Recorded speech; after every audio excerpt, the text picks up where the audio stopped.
Yeah, welcome everyone to the Raw review for March 16th, 2020, also known as Austin 316 Day. As we all know, due to the coronavirus, a lot of WWE events, or pretty much all of them in the foreseeable future, will be held in the Performance Center in Orlando, Florida. And we just got news today that WrestleMania 36 will be held in that same venue, the Performance Center, Orlando, Florida. It's history. There will be no crowd, no live audience. So it can be WrestleMania with no one there except, WWE personnel and, of course, the talent and announcers. So this is brand new. This is new. This is history. This is groundbreaking. And this fully, that's what this show happening fully embodies the saying, the show must go on, and the show's going to go on. So we kick things off with the Edge promo. Edge gets a scathing, deep promo. My eyes were glued to the screen while this man was talking.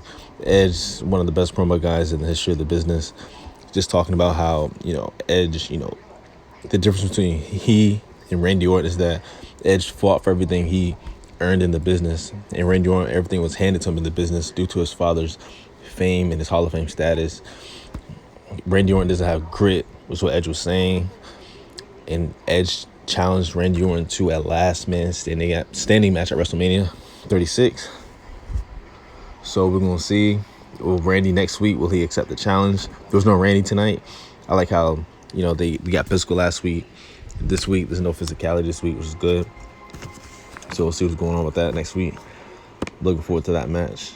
Crowd or no crowd at WrestleMania 36. Next up, we got a replay.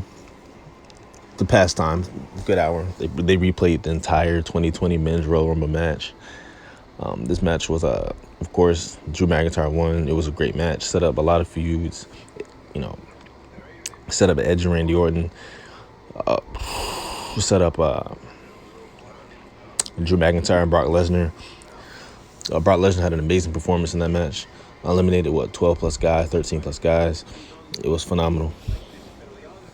So the next up, we get the highly anticipated AJ Styles and Undertaker contract signing. So the contract signing starts off with Undertaker entering the ring, throwing the flipping the tables and throwing chairs. He's seething after that promo AJ cut last week talking about his wife.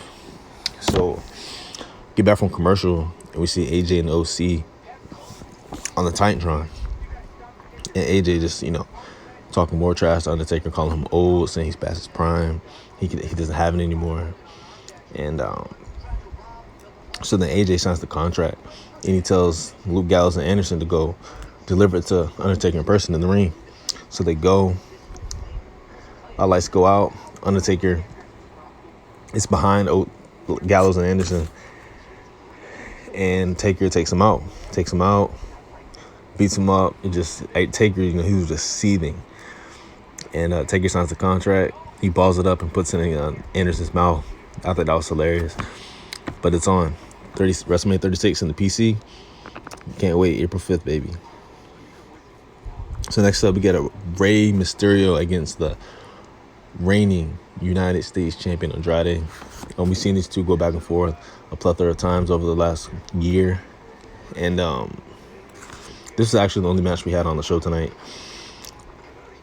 It was a decent match. Rey wins. Andrade, as your champion, losing. A standard match. He's looking weak. He just got back from suspension. He's already losing. There's no shame losing to Rey, but you got to build him back up. But he loses that match. Rey wins. Next up, get a Becky promo. Becky just talks about, her WrestleMania match against Shayna Baszler. How she's going to win, whatever, standard, same old, blah, blah. I'm looking forward to this match. It's going to be physical. It's going to be a stiff match between two brute women. The physicality is going to be off the charts. I'm looking forward to it. And that won't be the last we see Becky Lynch later on in the night. We get a backstage promo with Kevin Owens and, answering Seth Rollins' challenge at WrestleMania. KO agrees to fight Seth at WrestleMania, strictly due to the fact that it's going to be at the Performance Center. And then that's where KO earned his stripes from WWE. It's where he tried out. It's where he started his career there back in, I want to say, 2014. And KO wants to beat Seth. Excuse me. KO wants to beat Seth at where it all started for KO. This match is gonna have real deep, sentimental meaning for Kevin Owens, and I can't. This is one of the feuds they feuded a plethora of times. Back for the Universal title back in 2016. That feud it didn't reach expectations, but I feel this time around their match at 36 is going to be good. It's not going to steal the show or anything like that, but it's going to be good. It's going to be, I hope it's WrestleMania where the two good workers. We'll see what happens, but I'm looking forward to it. We get Lesnar. Lesnar is advertised for next week for Raw, as is Drew McIntyre. So that should be interesting.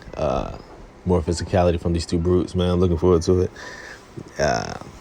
So next up, we get Stone Cold Steve Austin. Austin 316. He comes out. It's so weird him coming out and having no pop from the crowd. Obviously, because there's no crowd, but I was still popping from my bedroom. So he comes out. Austin cuts an awesome promo. Byron Saxton's really into it.